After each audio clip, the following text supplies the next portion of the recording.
कड़ा विरोध होगा, कड़ा विरोध होगा, ये डर है, और ज्यादा विरोध होगा। अब रुकिए मुफ्ती साहब, ये डर है, जेल भरेंगे, मुफ्ती साहब हमारी जमीनें छीनने नहीं अरे देंगे। सर कहाँ छीनी, यही तो बताना है आपको, इतनी देर से मौका दे रही हूँ तब आप बता नहीं रहे।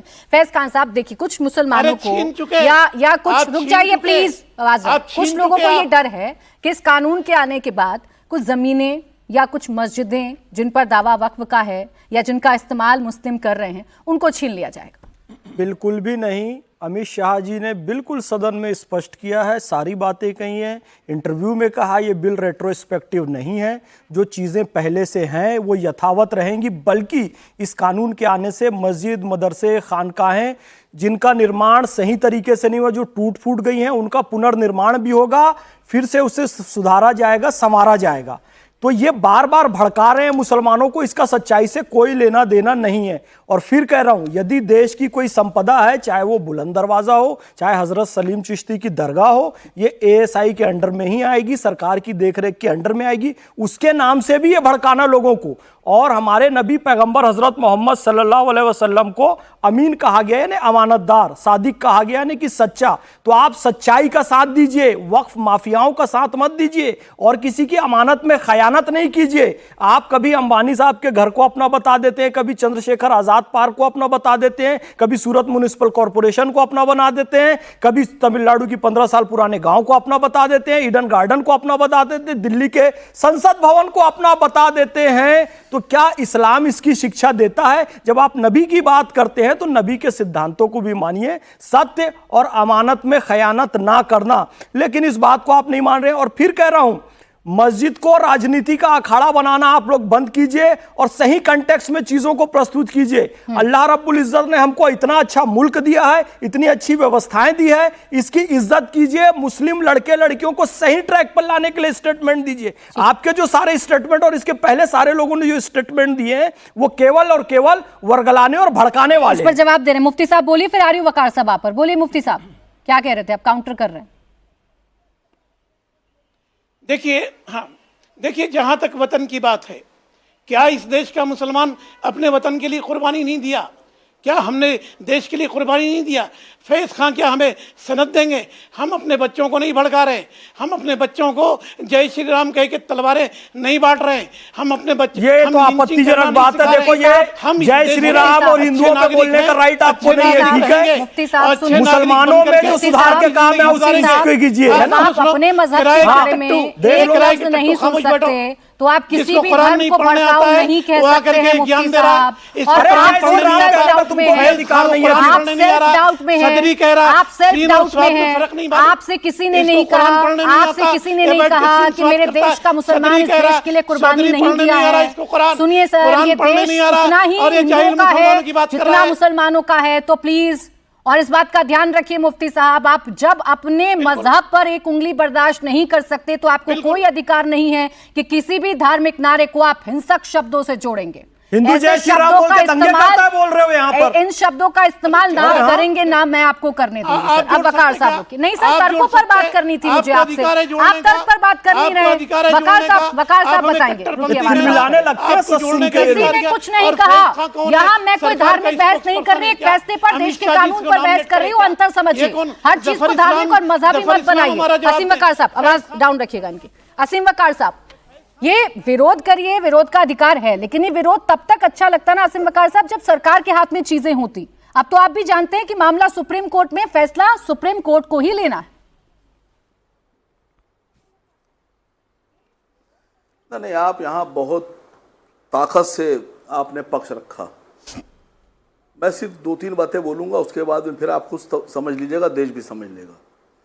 मैडम, आपने कहा कि सरकार के विरोध में हम क्यों उतरे, जमीन पर, सड़क पर क्यों उतरे, हमें प्रदर्शन की जरूरत क्यों पड़ रही? सरकार ने कहा, सुप्रीम कोर्ट का सर करेक्शन, गलत नैरेटिव नहीं। हम लोगों को, अरे मैडम, आपको हटा के बाकी लोग कह दे रहा हूं कि जो लोग हमको ये कह रहे हैं कि हम सड़क पे क्यों उतर रहे हैं, उनका बहुत शुक्रिया कि उन्होंने अभी हम लोग को आतंकवादी, उग्रवादी और देशद्रोही नहीं कहा, अभी तक नहीं कहा। किसानों को तो आतंकवादी कहा गया था, देशद्रोही कहा गया था। एक बुजुर्ग माँ को किसान आंदोलन में, उनको एक बुजुर्ग माँ को 70-75 साल जिनकी उम्र हो चुकी थी, उनको आतंकवादी कह दिया गया था। और भारतीय जनता पार्टी के एक सांसद महोदया ने कहा था, आपने कहा कि मुसलमानों की जमीनें सुरक्षित। नवी मुंबई में 5286 एकड़ जमीन 22 करोड़ रुपए में अंबानी को दे दी गई, बेच दी गई। जो जमीन 2200 करोड़ में बेची गई है, उस जमीन का कीमत है 25 करोड़ रुपए प्रति एकड़। जरा इसको गुणा कीजिए, इंटू कीजिए, 25 करोड़ इंटू 5286, पूरा देश करे। बिहार में 1 रुपए सालाना लीज पर 1000 एकड़ जमीन अडानी को दे दी गई। सरकार की अपनी जमीनें सुरक्षित नहीं है, वो तो आप बेचे डाल रहे हैं, आप हमारी जमीनें सुरक्षित कीजिएगा।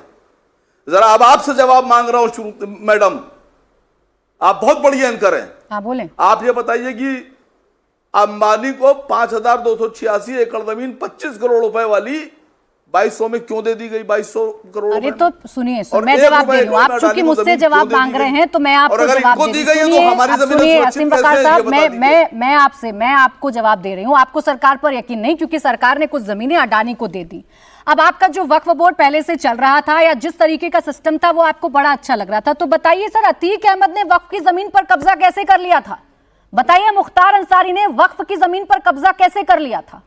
अगर सब कुछ ठीक था, असीम वकार साहब, अगर आपको मेरी आवाज मिल रही है, अगर सब कुछ ठीक था तो ये अतीक अहमद पर आरोप क्यों लगे भाई कि उसने वक्फ की जमीन को कब्जे में ले लिया? या मुख्तार अंसारी पर आरोप क्यों लगे? कैसे हो गई कब्जा अगर आप लोग थे वहां पर और कोई गैर धर्म का नहीं था? तो मैडम, अतीक अहमद को तो अल्लाह क्या पहुंच गए वो, क्योंकि उन्होंने वक्फ जमीन कब्जे में ली थी। अब बाकी लोगों ने जो सरकार की जमीन यानी गलत था ना, सरकार पहुंचाएगी। अरे यानी सिस्टम वीक था ना, तभी इतनी आसानी से जमीन पर कब्जा हो गया। मैं कह रहा हूं कि नहीं, सब आपकी बात मानने ले रहा हूं। बिल्कुल मानेंगे, खाली मैं ये क्योंकि मैं तो तर्क पर बात कर रही हूं। अंबानी और अडानी को जो जमीनें दी गई हैं, ये क्यों दी गई? अरे असीम वकार साहब, सुनिए असीम वकार साहब, अभी आप वक्फ पर चर्चा कर रहे हैं। अरे बता रही हूं ना आपको, अभी आप वक्फ पर मुझसे चर्चा कर रहे हैं। अडानी का नाम लिया, सुनिए, अडानी अंबानी दोनों की बात कर रही हूँ मैं, आपकी तरह नहीं भागती हूँ और गोल पोस्ट चेंज नहीं करती हूँ। मुख्तार अंसारी, और जब मैं आपसे अतीक अहमद पर सवाल पूछूं, तुम मानते हैं सिस्टम गलत है, और उस सिस्टम को जब सरकार दुरुस्त कहती है तो कहते हैं हमारे धर्म के खिलाफ हो रहा है, हमारे मजहब के खिलाफ हो रहा है।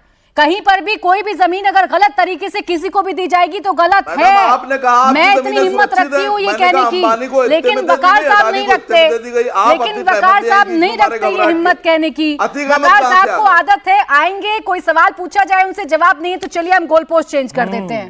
गोल पोस्ट चेंज करने की आदत गलत है वकार साहब।